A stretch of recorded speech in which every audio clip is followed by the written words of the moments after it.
ladies and gentlemen. Welcome to the greatest games on the Blizzard. My name is Marcus Speller. With me is Jonathan Wilson. And with us is Dominic Sandbrook, historian, author, columnist, and co-presenter of the Rest is History podcast. Dominic's most recent book, Who Dares Wins, is about Britain in the early 1980s. And if you're a parent, then Dominic's first books in his new series of history books for children, Adventures in Time, hit the shops in July. Dominic, a pleasure to have such a busy man like yourself, Marcus, to take the time and come on the pod. What a great introduction. Thank you very much. You've done all the plugging right at the beginning, where I like it, so we can just call it a day here and let everyone get on with the rest of their day. Absolutely right. Well, today we are focusing on the match that happened at the Molineux on the 13th of December 1954. Wolverhampton Wanderers 3, Budapest Honvéd 2. Dominic, why have you chosen this game? I'm a Wolves fan. It took place on my son's birthday, some years before he was born, I have to say. It's the most famous match in Wolves' history, the greatest of the floodlit friendlies. And of course, it's the match that decided the championship of the world in the Black Country's favour, as everybody knows. Invented European football. Mm-hmm. And as far as I'm concerned, European football begins and ends on the 13th of December 1954. And I don't know why people keep playing, to be honest, because we know who won. Yeah, but it did seem that the matter was settled fairly and decisively on that day, Jonathan. Yeah, I mean, that's very rare that you can say a game has such direct consequences, but Dominic, of course, as a fine Daily Mail man, knows it was the Daily Mail's headline. It was. Proclaiming Wolves the champions of the world. Which if the Daily Mail says it must be true, right? And that so needled the French, which again, another great tick for the Daily Mail. Yeah. That they decided they had to invent a European Cup to actually decide the matter. Yeah. Well, I'll tell you something. When I was doing my research for this podcast, because of course I do like to do my research when I'm up against a sparring partner like Wilson, Wolves had beaten the Moscow teams a few weeks earlier, and the Daily Mirror, after we'd beaten, I think, Spartak, said they had a big headline, Wolves must play Germany. And their Mirror said that England's team should consist of all Wolves players, that this team of supermen should take to the Wembley turf to play the Germans. So I kind of think that's the ultimate headline, really. Yeah, I mean, it is interesting looking at this game because there's so much going on at a more international level. I mean, Jonathan, there was... so to sort of set the scene in Europe, no European Cup, then you did have the Metropa Cup, which existed for teams in sort of Central and Eastern Europe, which was a very important tournament, of course. It was hugely sides. Important. I mean, that had run from the late 20s. I mean, it was a very difficult tournament to try and follow now because some editions of it lasted 5 years, some lasted 6 months. But yeah, I mean, that was Hungary, Austria, Yugoslavia, Italy. I think I think Germany did compete before the war. I don't think they ever did afterwards. And that was taken very seriously. I mean, Budapest's victory in the Metropa Cup in 38, I think, is regarded as one of the great triumphs of Hungarian football. So that was sort of the beginnings of European football. But really, before you had the European Cup, you just had these friendlies. And the great thing by the early 50s was you had floodlights. Yeah, so they're on TV. Yeah, so they were not everywhere, but Molineux installed the floodlights, I think 14 months before this game. So in, what would that be, October 53? Yeah, summer 53. So summer 53 and then the first game. And then the first game is October South 53. Africa. Yes. South Africa. And beat them 3-1. Yeah, and then the Racing Club.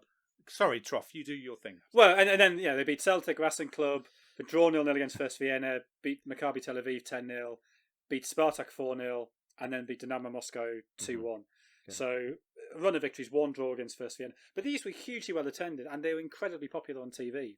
Yeah, and it's the beginnings really of modern football. It's very obvious when you watch even on the sort of 2.5 minute Pathé newsreel clip that's on YouTube of this. Wolves are wearing not normal shirts. Mm-hmm. If you compare these shirts to what were worn in, say, the 1953 FA Cup final, 53 FA Cup final, they're heavy. They're more like old school rugby shirts, whereas these are light, silky shirts. The idea being that the silkiness sort of glimmered under the floodlights, but of course they're much lighter. They're much better to play football in. Sunderland played Torpedo Moscow a little bit after this, and they wore just a plain red silk shirt for that game.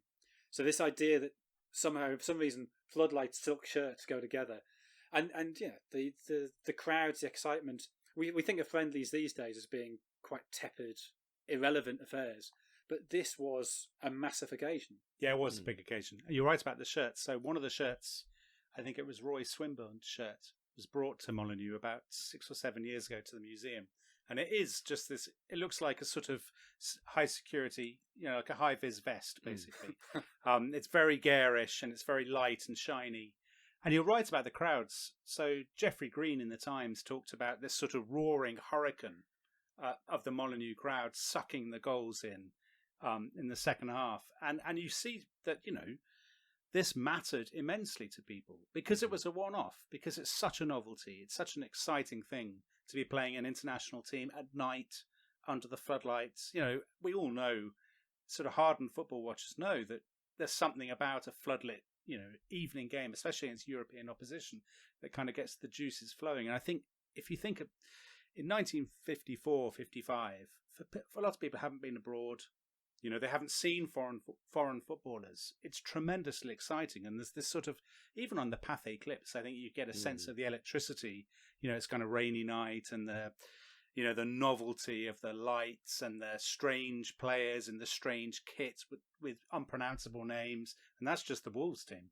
But the match was considered so important that the second half was broadcast live on the BBC, which of course wasn't the norm at the time. Before that, it was really only FA Cup finals and one or two other bits and pieces dating back to, I think, 1938 might have been the first one shown live. So the importance of this match, Jonathan, it was very much, as you sort of said, it was not just club side versus club side. It had much bigger importance in terms of on the international scene. Yeah, I mean, I think there was a sense that this was the culmination of those floodlit friendlies, that England particularly, but the whole world sort of respected Hungarian football. But of course, Hungary had beaten England 6-3 at Wembley the previous November, and then had beaten them again 7-1 in Budapest in May *54. So there was a sense here, I think, of English football getting its own back on Hungarian football, and it was. I mean, what would be the equivalent now? It's not quite the same, but it would be like playing a Brazilian team in the '80s or something. It was a sense that the Hungarians, even though they didn't win the World Cup final, that they were the best in the world. They'd had that 4-year unbeaten run in which they won the Olympics. They inflict that humiliation on England at Wembley, the first ever defeat to foreign opposition at Wembley.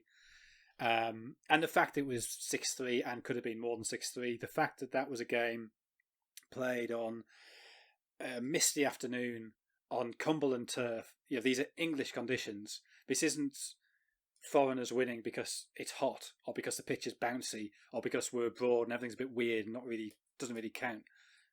Hungary came to the Empire Stadium and absolutely destroyed England.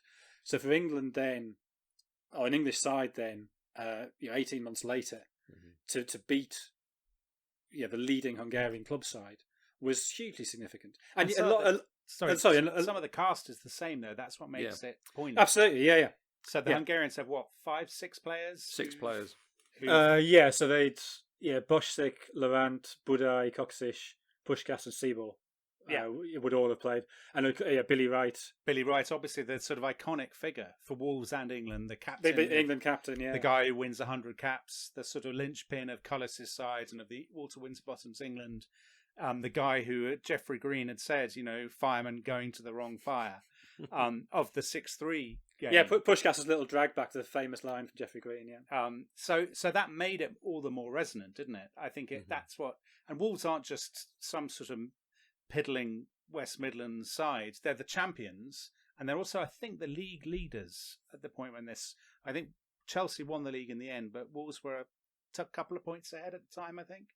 So, it feels like an occasion in the way that maybe going back, this is a stretch, but in the 1990s, when English clubs got back into Europe and, Manchester United are kind of flying the flag, the game against Bayern Munich and all that people who weren't necessarily very interested in Manchester United would watch it because it's seen as emblematic of English football.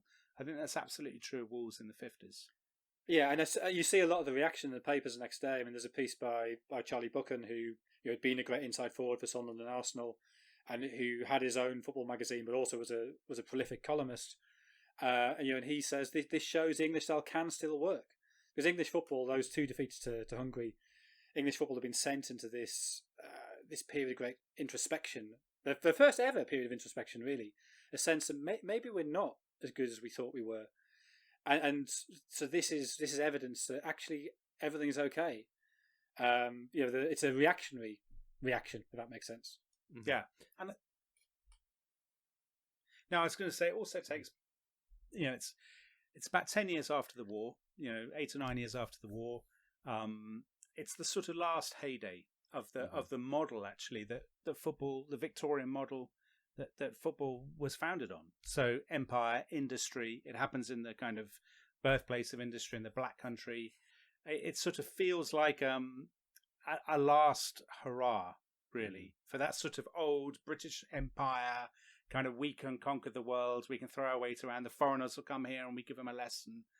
Because, of course, that in that area, there's going to be, in next 20 or 30 years, all those people at the game, or a lot of them, are going to lose their jobs. And the factories in which they've been that day, because it's a Monday, the game happens. So they spend all day working on the Monday in these factories that they regard as world leading. And they go to watch the match. And in 20 or 30 years' time, the factories will be gone. The town will be devastated by unemployment. The team will be in the first to fourth kind of collapse. And so the date of the game and the timing and the sort of, the sort of iconography of it, it all just feels like such a sort of resonant moment. A scriptwriter couldn't really invent it. Well, it's as if Wolverhampton was at the centre of the world, essentially, in that moment, But there is a fascinating tension there, because you have Cullis, who is very English and very old-fashioned, and his footballing beliefs, it's WM, it's direct football, it's wingers get the ball in the box. It's the old-fashioned form of football, which is why Charlie Buchan and people are celebrating it. But at the same time, this is the beginning of a new age. It's on television. They're experimenting with new shirts, and this is the beginning of the television age of football. That's way back in these podcasts when we did the one on the '53 FA Cup final with Seb Stafford Bloor, and we talked then about how one of the reasons that game resonated, it wasn't just it was a great game, it wasn't just it was Stanley Matthews, it was the fact that a lot of people bought televisions to watch the coronation, and they just got a month early to watch the cup final. And there's that famous letter that Neville Cardus writes to the Times. I mean, it's amazing to start with a journalist writing a letter that he's not going to get paid for. He's really letting the freelance team down. But he wrote that letter to the Times, he'd been at Lord's the day of the cup final in '53, and he'd watched, I think it was the MCC against Yorkshire as the champion county, so the sort of curtain raiser to the season. And there'd been intermittent rain, and they'd only played for an hour, and everything had been very slow and dull. And Cardus wrote that letter to the Times saying, this is the day that football has supplanted cricket in the popular consciousness. That, I witnessed a dying sport of cricket, and I knew that, just down the Metropolitan line, it would have been in those days, at Wembley, you have this cup final for the ages that everybody's talking about and everybody's watched on TV. And so this comes, again, 18 months after that. Yeah. And it's a television event in the very first era of television sporting events. Yeah, well, there's the story of George Best, who said, he loved football and he knew his neighbour had a television, so he would go outside his neighbour's house, maybe 10 minutes before kick-off, start kicking the ball against the wall as if to say, come on, let me in and watch it. And he said his neighbour would always wait till the last moment before kick-off and go, hey, do you fancy coming and watching the game? And so he did, but he said, he loved Wolverhampton Wanderers because that's right. He became a Wolves side. fan. Yeah, he became because of this game. Mm-hmm. And I think Gordon Banks also said he watched Bert Williams' saves because, Wolves were... the Hungarians were all over us in the first half, and Banks says he'd seen the saves, and that was he tried to copy them.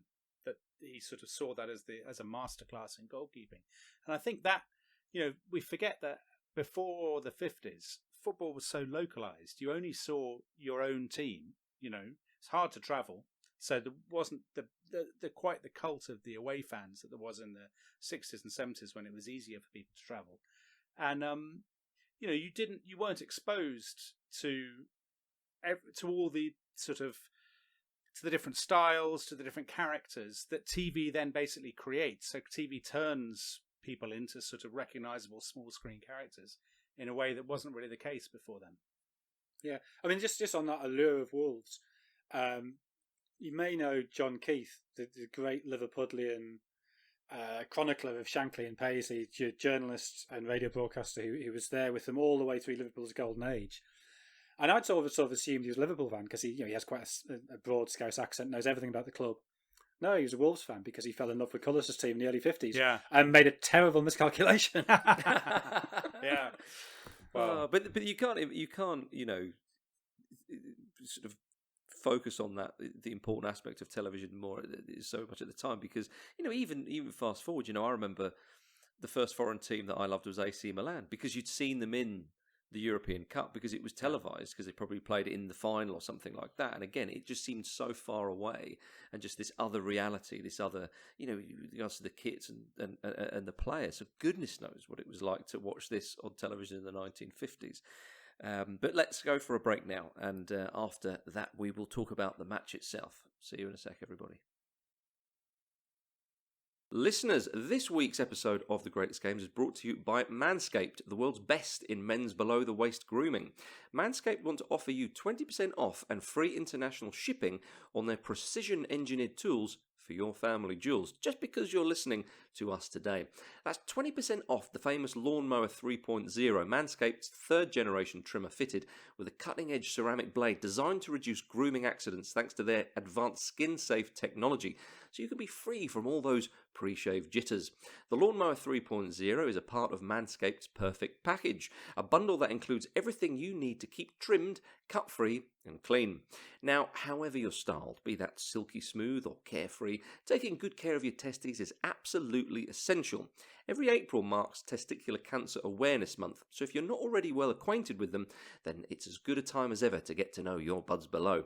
Testicular cancer is the most common form of cancer in men aged 15 to 35, and noticing a change at the earliest possible time is the best way towards ensuring testicular cancer is treated and cured effectively.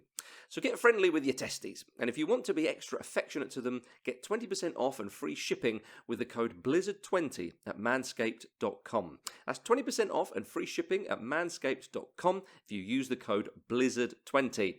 Unlock your confidence and always use the right tools for the job with Manscaped. Welcome back to The Greatest Games on the Blizzard. So then, gentlemen, we come to the match itself, and there was a lot of rain leading up to the match, which will become more important as the game would sort of wear on. And a little word for Honved and their side, Jonathan. They won the championship in 1954, scoring 100 goals in the process.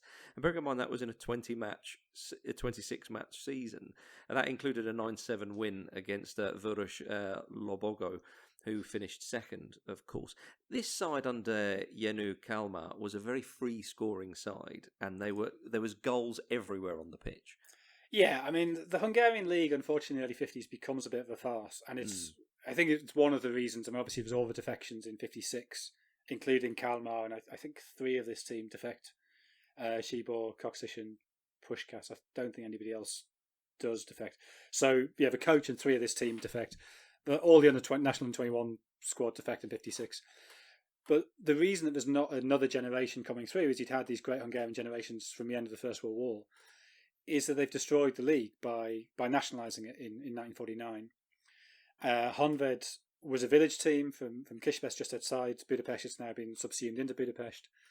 And it was made the army team. They already had Puskás and Bosik. So the 2 best players were already there, young talents, which is why Honved were chosen. And Honved itself, the word is, I think it literally means defender of the motherland, but it's a word for private in the army. So they're the army team. And they just conscript all the best players, or nearly all the best players. They let some of them go to MTK, which is a team that becomes Vörös Lobogo, which means Red Banner was the team of the AVH for secret police. And so the league was really about preparing the players at Honved and Wolverhampton to play for the national team. And so Kalmar is the coach, but above him you have Gustav Sebesh, the manager of the national team, who, I think we were talking when we did the podcast on the semi-final in the '54 World Cup against Uruguay. We were talking about how he wasn't really a coach. He was a great coordinator, a great manager. I mean, he played with Kalmar at MTK in the early 20s. So, they came from a similar background. MTK at the time had a very distinctive style, which I think is the foundation of the style of Hungary of the early 50s. So, the goal-scoring achievements of players in that Honved team are incredible, but partly because they're literally incredible. Mm-hmm. Yeah, you can only beat what's put in front of you. Yeah. So, I mean, to the match itself, I mean, much like the 1954 World Cup final, this match had a not too dissimilar pattern of scoring. And, I mean, there's little footage, of course, in British Pathé, does its job here with some wonderful voiceover and all that kind of stuff, Dominic, very, very enjoyable. But you can see that as soon as the game begins, the Hungarian side are on top and are playing their fancy football. They are. So, as you said, it's been raining beforehand, and there's some slight confusion about whether they water the pitch before the match or at half-time. I think probably they did a bit of both. So Ron Atkinson is the sort of famous... the most famous of the sort of ball boys or whatever, who's isn't it ball boy or an apprentice? I'm not sure. He's an apprentice. Who's sent out to water the pitch and doesn't understand why. So they're trying to create sort of Agincourt conditions where these sort of fancy foreigners will be bogged down, and the English yeomen can kind of do their stuff. So they're dragging it down to the trenches, right? Exactly. Yeah, they know we've proved we can win trench warfare, so why not have another go? So in the first 14 minutes, the Honved score twice, and you can see both those goals on YouTube on the British Pathé clip. So one of them, I think, is quite a smart move that cuts through walls, and the other is a header from a Puskás free kick. I think. So the first one is classic Coxish header from a Puskás free kick. Yeah. Which Pathé tries to make into a controversy as to whether, did it hit his hand? Yeah. Yes, it really clearly hit his hand. Yeah. He's really lucky it's not a penalty, because if he'd been 2 feet further back, it's a penalty. Yeah. But I mean, again, if you refer back to the podcast we did on that semi-final against Uruguay, Coxish in the air from Puskás free kicks is a very standard way, and I think even at Wembley in '53, there've been a couple of Coxish headers. I mean, he was known as Golden Head, great head of the ball. And then, 4 minutes later, the really slick move, Coxish with a sort of little ball around the corner, and the centre forward Makos, who's one of those who wasn't a national team regular, who runs on a really sort of nice, calm finish. Yeah, so I think at that point, you can see in that second goal the reaction. You can see Billy Wright's reaction in the clip. I mean, he's gutted. That he's been humiliated twice by the Hungarians, and this is in front of his home crowd, who, as we know, because they're the champions, are used to seeing them win again and again, and they're in danger of being humiliated. And at half time, it's still, still 2-0. And but Bert Williams makes a brilliant double save. Yes, a fantastic save. You can't really quite work out what's going on in the Pathé clip, but the way he sort of gets up and pushes away the second effort, however it's quite come about, it's an extraordinary save. Yeah, so you can see the Gordon Banks inspiration right there. It's the fantastic double save. Yeah. And I think Ron Atkinson is the author of this. I know he's a slightly cancelled figure. He's the author of this quote that Wolves could have been 10-0 down at half time, which is probably a bit of an exaggeration, but there's no doubt from those early highlights which team is on top. Yeah, and to go back to those sort of British Pathé clips, the two things I found interesting that the sort of the commentary or the voiceover rather would say, it talks about the Honved machine. Yeah, working together. How they're kind of playing their football, and also refers to the mud pie pitch. And this is in the first half. And then when you see the clips in the second half, of course it's black and white, and there's only certain camera angles, but you see it happening. You see what Cullis is wanting to do is to basically take away the option of playing the ball on the deck, which would very much suit Wolves' style of long and direct, Jonathan. Yeah. Yeah, I mean, Dominic's right. There's confusion as to when the pitch was watered. I spoke to Atkinson about it. This is years ago, and I'm sure he told me it was before the game. But then doing a bit of research for this, I found a reference to it happening at half time. But it seems to me far more plausible it was before the game. Because if you're doing it at half time, much time at half time. Yeah. Because presumably you're not doing it with incredibly powerful sprinklers or hoses. You're just doing it with a with a watering can. Are you dissing 50s sprinklers? It was the fire engine that pulled up inside that kind of gave it away, Well, yeah, I like the idea of Ron Atkinson doing shuttle runs with a watering can, kind of. But I mean, I think it had been raining for 4 days anyway, and then they had extra water, and you can see. I mean, I think it's the Jeffrey Green match report that refers to Passchendaele. Right. Yeah.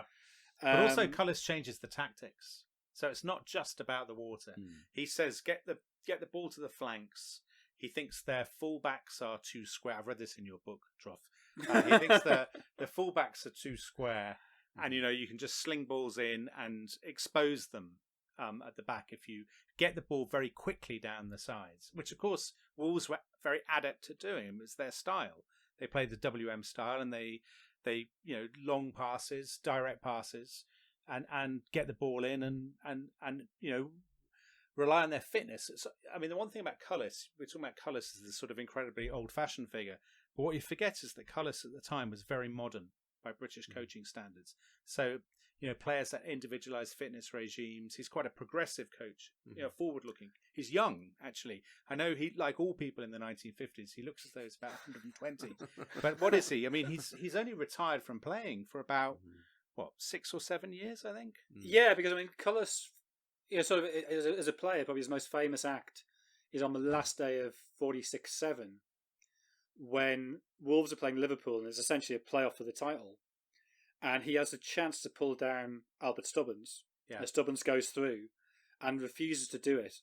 He'd rather let Stubbins score and lose the title than cheat, because he was a very, very moral man, very proud man about how he lived his life. The passionate Puritan. The passionate Puritan, yeah.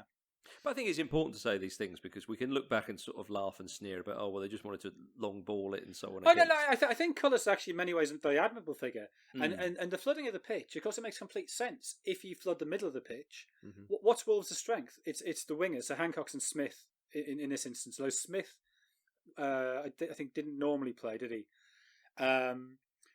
So you leave the flanks firm, and Honved Hungarians play through the middle. You make that muddy. I mean, it's exactly the same as Brian Clough did before Derby played Benfica in 71-2. It's exactly the same thing. Just make the middle of the pitch boggy and play to your wingers. Well, it's interesting. Sorry, I was about to say if an international team, if a European or South American team did it, you'd say crafty. Typically crafty. Why are we so naive? When we do it, it's sort of that's undermined the basis of the entire sport. It's true. Well, I think they must have done it again because if you watch some of the clips when a few years later when Wolves play Barcelona and they're beaten 5-2, I'm pretty sure it's Kochish himself who you see in a clip. He kind of has the ball, he's surrounded by mud, and he flicks it up and starts. Like they do when they play beach football, where you have no choice but to kind of flick it up. It's essentially a beautiful clip where he does that, and it kind of just shows you what he was kind of dealing with. But anyway, back to this game.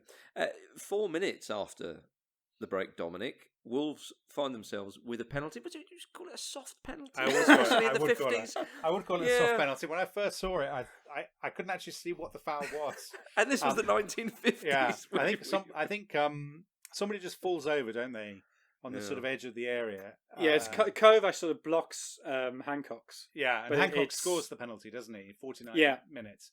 But it is a very, very... I mean, it's a soft penalty. There's no doubt about it.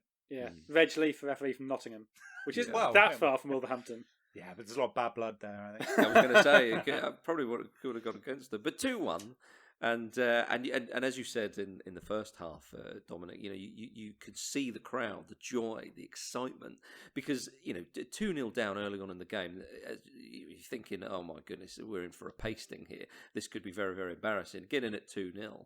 And it's 2-1. I mean, something that perhaps we missed in when talking about the first half of this match was I'm trying to remember the name of the goalkeeper for Honved.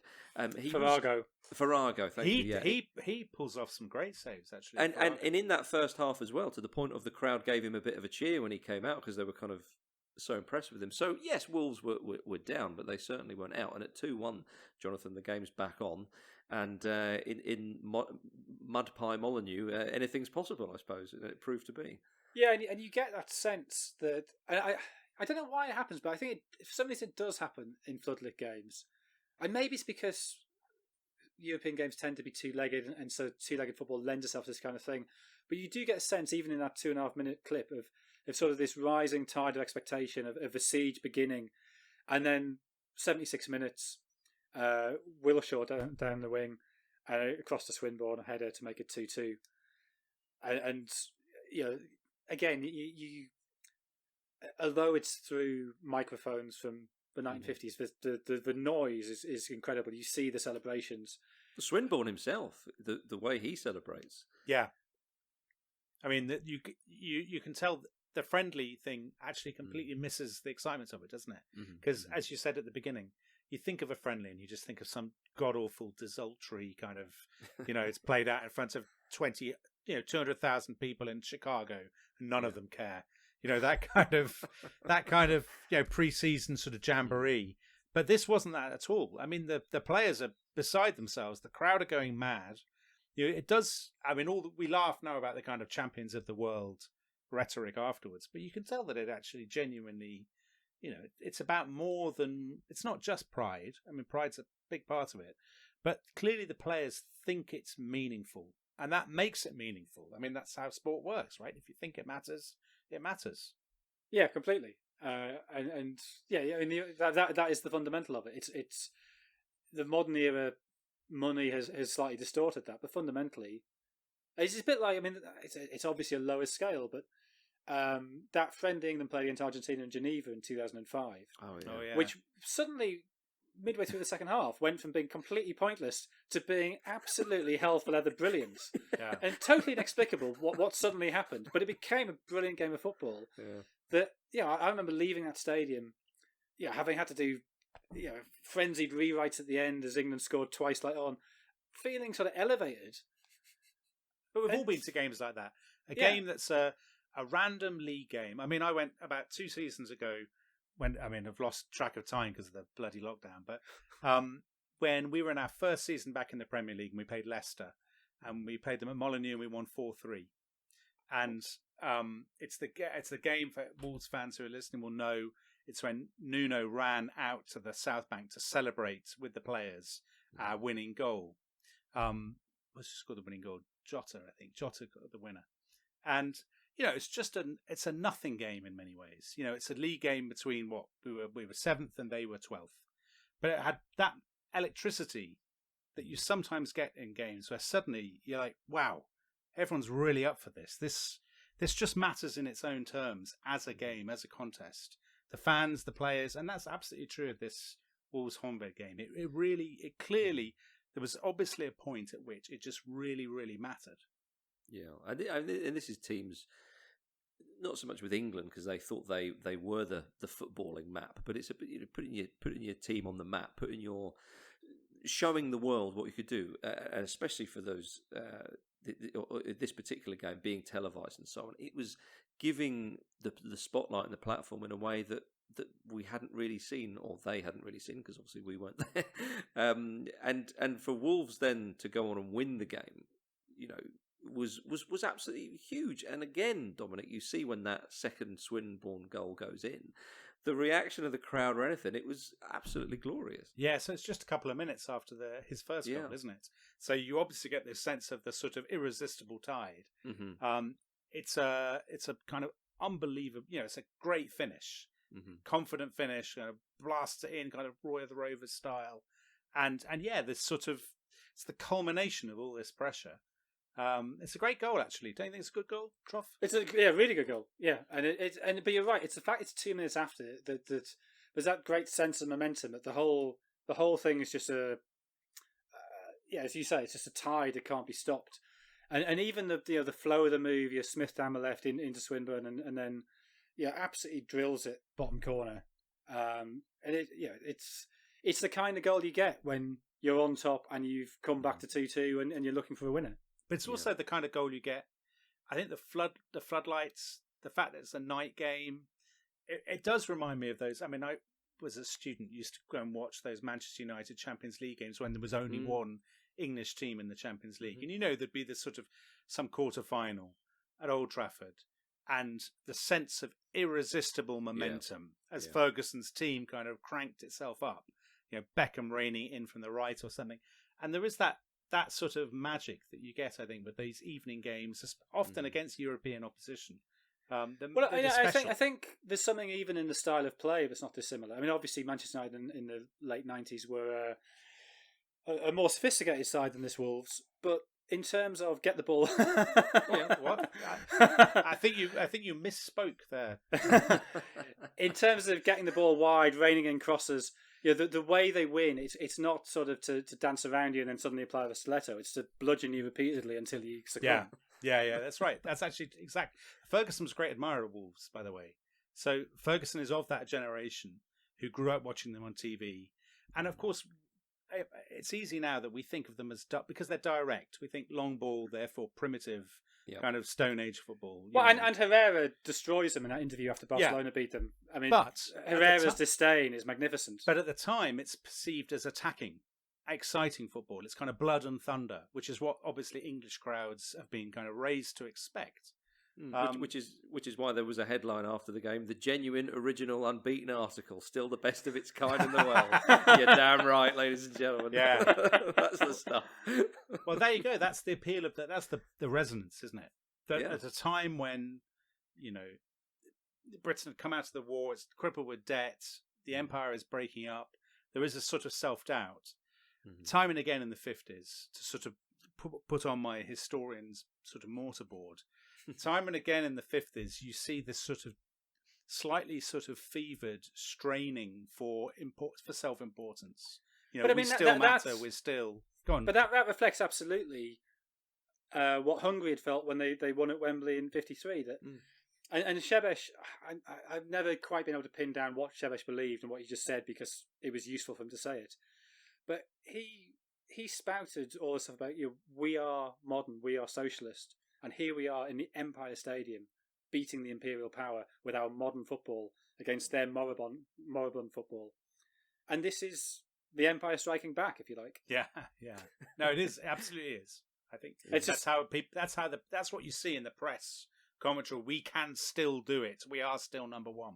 And then, of course, what we know is in the third part of the trilogy, the Empire gets defeated once more. Yeah, well. Indeed. And this game, as you mentioned before, had such a huge effect on football in general. A couple of French journalists had been to South America and saw the Campeonato Sudamericano de Campeones, the precursor to the Copa Libertadores, of course, and had been suggesting something similar in Europe. And then a UEFA Congress in March 1955 proposes such a competition, and the following season, Jonathan, the European Cup's born.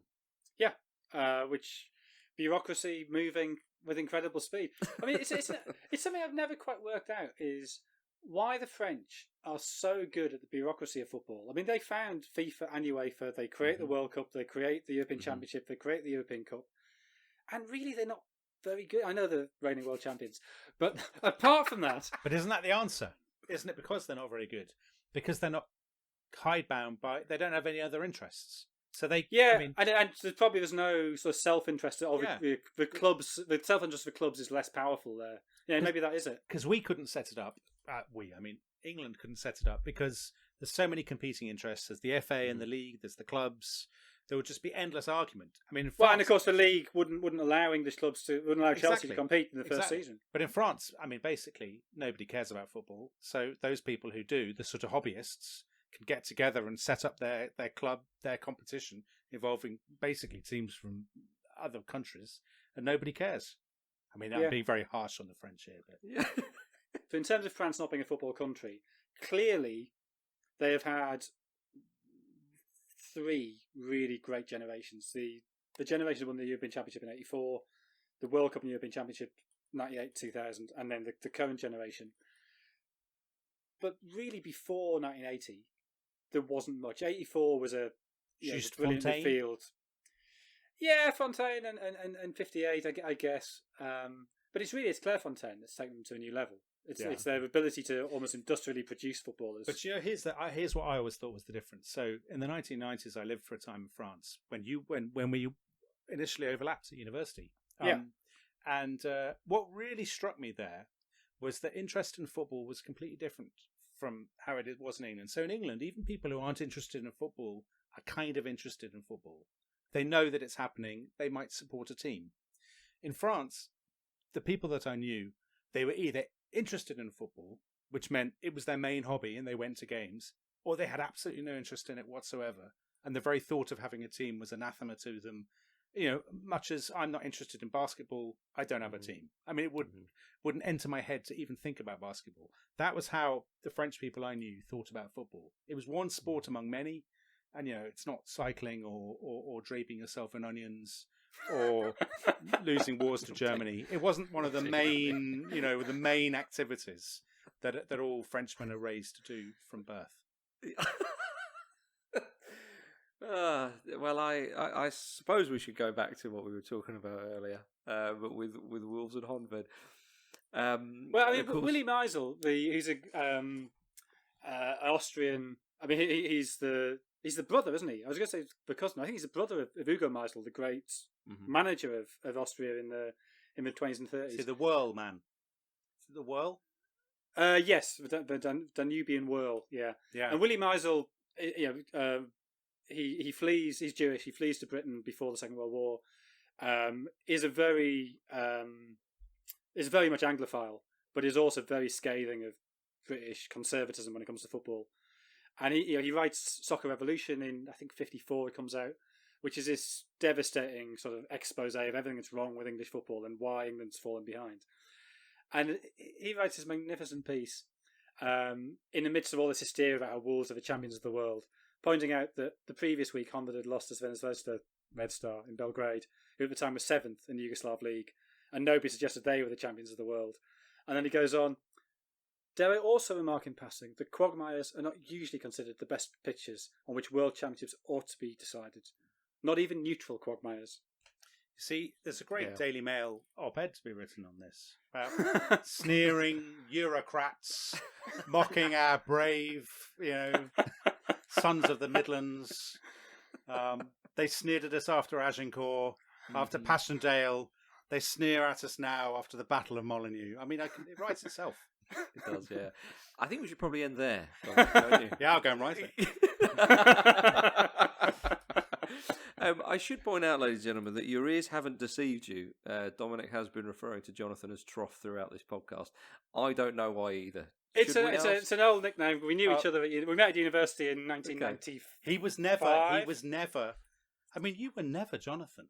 Well, there'd been a lot of Jonathans at my school, and there were a lot of Jonathans at university. And the way it came, because my first year, you'd gone to France, so I only met you in my second year, which is your third year. Although people had established early that we would get on. Yeah, there have been rumours of you had reached France. Yes. I've been told by people. There's this fella who knows more than you. And it came back because I was playing football in the first week and instinctively went up for a header shouting, "Crossball!" Yeah. And it led from there. And because there's so many other Jonathans, it's the nickname I had at school stuck. There you are. But I don't know anyone who lived under their nickname as much as you did. I mean, no. Did anybody call you Jonathan in the 3 years? Oh, my mum did sometimes. Yeah. And now I see you trading under Jonathan Wilson. I just think it's a lie. Yeah. Well, if you saw Pele's real name, you wouldn't think two things about that, would you? It's Pele and Trough. They're the two kind of meaningless, but iconic names. I think so. Well, there we are, ladies and gentlemen.